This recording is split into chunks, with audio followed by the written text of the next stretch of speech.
Hey everyone, Mozart here, and welcome back to Five Nights at Freddy's The Next Generation. This will be the second half of Part 2. Before we begin, I wanted to mention that Pandis, the author of this fanfiction, has decided to host a fan art contest. She would like whoever is interested to draw their favorite scene from the story so far. You can send it to the email listed below, and the winner will be announced in the next FNAF Next Generation video.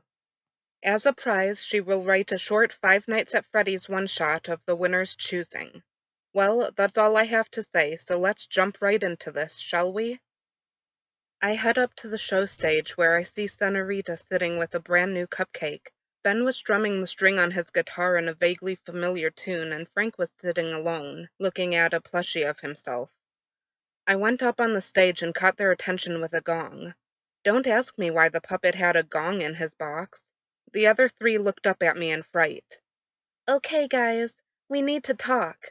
We have our grand opening next week. What are we gonna do? We should always make the first show the best, I piped up. Frank looked at me as though I was crazy. The other two, however, had scrambled over to each other and were whispering things, making sure I couldn't overhear them. Frank mouthed a sentence that I couldn't understand. He beckoned me backstage, and I wondered what he was doing. Was he making sure the others couldn't hear us? Was he being a grouch like he had been since I yelled at him yesterday in the truck? He looked at me sternly when I stood in front of him. What are you doing? A grand opening show? Are you kidding me? We haven't even settled in here. You can't just plan an opening show out of the blue. What gave you such a terrible idea?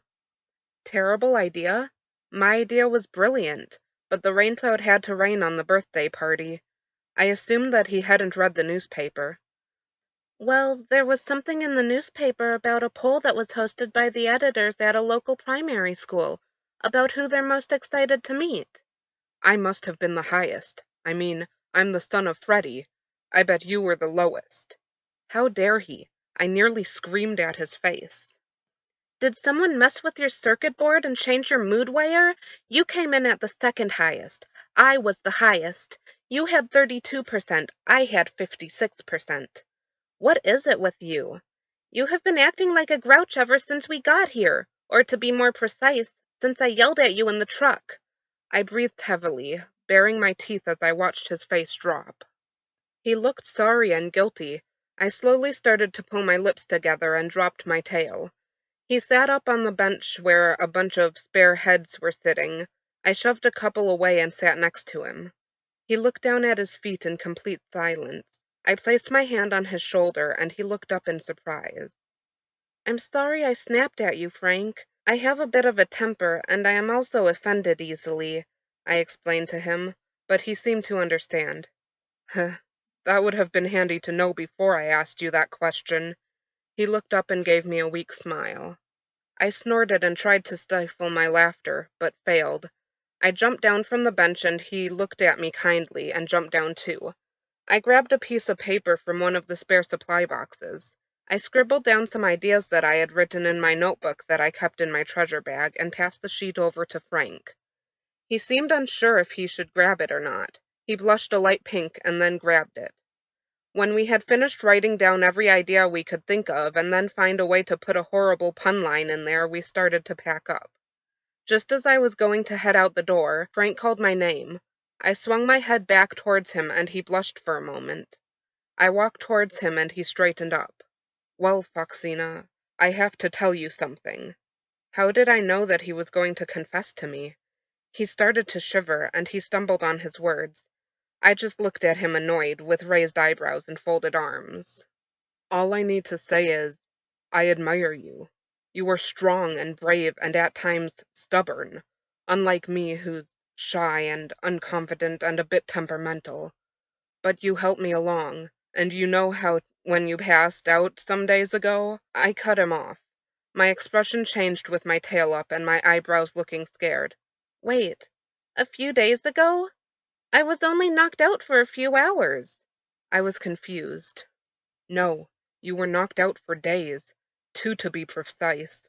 Your parents were so worried, and I knew because I went to apologize.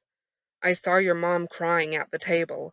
Your father looked just as worried. He had his hands on her shoulders. I asked them if everything was okay, and they told me about the issue. I also told them about my feelings for you. Your father looked a bit concerned at first, but then he said it was okay if I told you, and even told me to do this, he said with such admiration and wonder. My eyes were wide open now. I really like you, Foxina. And I really like you, Rose. Dante lifted into the air for a brief moment, and then returned to his body. Frank leaned forward and touched my lips. My eyes were now open with surprise, and my tail felt like someone had put bricks on top of it. I waited till he finished, and I leaned forward and hugged him. He must have felt the same way about the hug, as he hugged me back. We met up with Senorita and Ben and shared our ideas with each other. In our final results, we did get to have puns in the show, but only 2.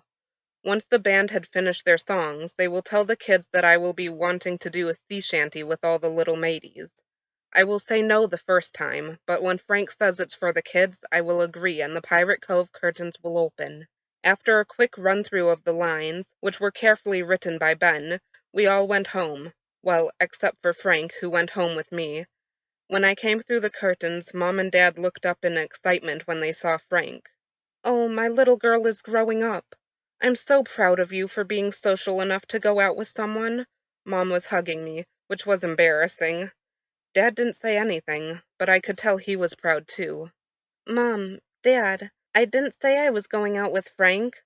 Frank's expression dropped, but I looked at him, suddenly having a light bulb moment. "But I could go out with him if you let me." I giggled slightly, and Mom squealed and Dad nodded. I suddenly remembered Frank. What if his dad, Freddie, doesn't allow him to go out with me? Oh God, oh God, oh God! I started to freak out so much that I thanked Frank for walking me home and ran to my room, slamming the door loudly. When I finally thought I was alone, I felt a tear roll down my face, followed by another and another, till there was a whole cascade of tears falling down my face like a black waterfall. I started to quietly cry, and then a bit louder. Mom and Dad came in, and they seemed concerned. "Honey, why did you run off? You seemed very sad. What's up?" Mom has a way where I can tell her anything, and she gestured for Dad to leave so we could have a girl-to-girl talk. I buried my snout into Mom's body and felt her arms make an inescapable hug. "When you guys said I could go out with Frank, I thought about Freddie and if he wouldn't let him go out with me. I didn't want to cry in front of everyone, so I ran in here," I explained through sobs. Mom held me so close that I thought she was trying to suffocate me. Mom stopped hugging me, and she said she would get Dad to talk to me. She left, and a few minutes later I heard rapping on my door. Dad entered and hugged me instantly once he sat on my bed. "Explain what happened, Foxina." I repeated what I told Mom, and he handed me a red handkerchief, one that looked awfully familiar. I shot back to my human existence, my world spinning around and around. The light started flickering, and I started to sway, and my world went black again.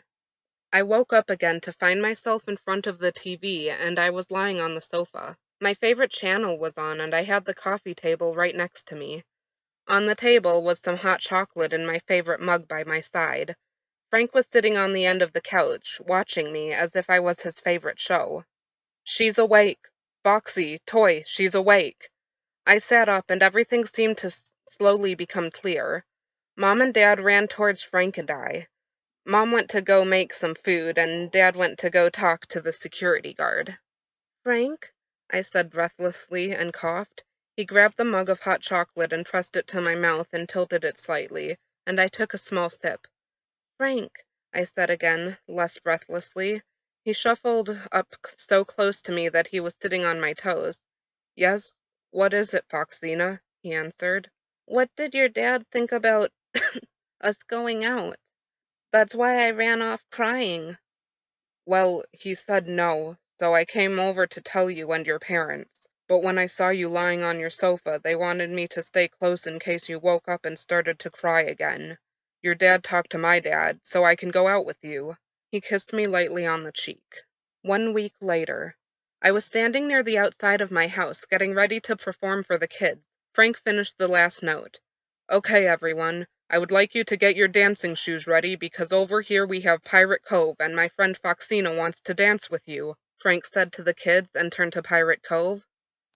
What are you talking about, Frank? I didn't say that at all, I said in my pirate voice, and I heard a few kids from the audience say, "Aww," really sadly. Well, the kids want to dance with you too, Foxina, Frank added to his last sentence. Then I pretended to lift my spirits. Well, why didn't you say so? Get ready to watch a pirate do a sea shanty. I sprang out of my home and saw a lot of the kids look up in awe. I danced the best I could, and a few kids joined in with me, trying to copy my moves. When the show was done, I shouted down to the kids, "If you're searching for an adventure, come down to Kids Cove to see my mom and dad. I'll see you there." I front flipped off the stage and went into the new Kids Cove, and before me stood a big pirate ship called the Red Fox. It was mostly made of wood, and what it was a playground on one side and a pirate role-playing area on the other. It had a red stripe down the middle of the ship. The front of the ship had a big fox head carved into it, and a fox's tail carved into the back of it. Many of the kids watched me when I jumped aboard my family ship. The kids looked excited to play on it. Mom and Dad were there already. Mom was wearing a pirate vest and hat and had her parrot on her shoulder, her eye patch flipped down, and Dad was on the other side of the ship, wearing his hook and eye patch, and also wearing a vest and hat, only much greater than Mom's. I had a vest over my sleeveless top, but you could still see the design. Dad handed me my hook and I put it on. "Okay, my mateys, before I can let you on the Red Fox, we need to lay down some ground rules first. 1. No touching Foxy or Toy Foxy. 2. No playing rough. 3. Come to my mom, Dad, or I if there is a problem. 4. Don't touch any of your fellow pirates. And 5. Finally, have fun." The kids jumped on the ship and started climbing and playing together. All these pirates were playing nicely when a little girl came up to me. "What's wrong, lassie?" I asked her kindly. She was sobbing. I saw a scratch on her leg that was bleeding. "Some of the boys in the role-playing area tripped me up and said I couldn't play with them," she cried. I looked through my treasure bag and found a plaster. I carefully placed it on the little girl's knee. She stopped crying and smiled. "Now, can you show me where the boys are?" I asked her. She nodded, and I picked her up and placed her on my shoulders. I climbed the stairs, and when the little girl pointed to where a group of 3 boys were playing, I strode up to them with a fierce look. "Excuse me, laddies, this little lassie tells me you pushed her over and said she couldn't play with you. Is that true? Be honest, please," I asked sternly. The boys looked down at the ground and nodded sadly. "Laddies, we can't have that kind of behavior on the Red Fox. If you are complained about again, I will have to send you back to your parents." The boys nodded, and the little girl went up to them, and what happened next was completely unexpected. "Tag, you're it," she said as she tagged one of the boys and ran off. The boys laughed and chased one another and the little girl. I giggled at the sight. At the end of the day, all the kids' parents came to the ship and called their names. "Before you leave the pizzeria, we want you to all take a sheet of paper and draw what your day was like here," I explained to the kids in front of me, and I handed them out to each child who came up to me. I sighed as they shut the doors to the pizzeria and waited for the lights to turn off. When the pizzeria went dark, I heard crying from the stage, and when I looked, Senorita was sitting in tears with Chica. I stepped onto the stage and sat next to her when her mother went to go get her favorite pizza. "What's wrong, Sen?" I asked her, and she looked up at me. "Foxina, you know the pizzeria, Circus Baby's Pizza World?" she asked me. I knew the pizza place, or at least heard of it from kids running up and down the ship. "Yeah, why?" "Well, you know that scooper thing they have?" I didn't know what it looks like, but I know what it does. If they thought there was something bad inside you, they scooped you, and they try to repair you. It's not very pleasant. "Yes? Well, they brought that thing here, too. And when I walked past the kitchen, I heard one of the chefs saying that I was going to be scooped, and that one of us has to do it, and they said that you had to scoop me." She burst into tears again. I had to scoop my best friend? No, I couldn't. She was so cute and friendly and kind. I went home to get ready to go out with Frank, so when he turned up, I told him everything I knew. That's horrible. Without her in the band, I won't have any backing vocals. He seemed really sad. The scooping was tomorrow when the pizzeria was closed. It was the time of the scooping, and I went into the room where it was. The controls were not that complicated. I saw Senorita become visible with the help of an employee. I watched in sadness as my best friend was placed in front of that horrible scooper thing with the flashing light on the side. I sighed, and Frank stood right near the door of the scooping area. Senorita was visibly crying, and I couldn't help but let a few tears roll down my cheeks as well. I'm sorry, amigo. I am so sorry, Senorita. I saw Frank watch me starting to push the lever to scoop her, and that's when he ran in. Frank ran in front of the scooper and in front of Senorita. It was too late to stop the scooper. After hitting him 3 times in the stomach, I watched in horror as oil spilled out of him, and I saw his soul fly out of him. I opened the door to the scooping area and rushed to his side. Why did you do that? Why does everyone I love have to die? I screamed at him, and he held my hand. Because I love you, Foxina, and I always will. Fix me and keep Dante in your room. Frank closed his eyes and his gears stopped whirring. Tears started running down my eyes. Frank, please get up. Please, Frank! I cried, my tears spilling onto his metal. Senorita and I picked him up and took him to the backstage where we had our first alone time together. I put all of his parts onto the bench next to him. Then I ran off and called for Dad to bring me a jar and help me. When Dad saw who was lying on the bench, I could hear his gears skipping beats. I grabbed the jar out of his hands and placed Dante in there. He seemed quite happy to stay in there. I stayed up all night to fix him. I was so tired and sad, but I pushed his last piece into place. I twisted the lid of the jar and Dante circled in the sky a couple of times before going into Frank's body. I could hear his gears starting again. He opened his eyes, and I looked at him, and my eyes filled with tears. Frank, you're back. Please don't ever do that again. I had to stay up all night to fix you, I said, crying into him as I hugged him. Foxina, I am so sorry, but I couldn't stand to see how sad you were without your best friend, he whispered apologetically. And I can't stand to be without you. He kissed me on the cheek. That's all for now. I really hope you are liking this series.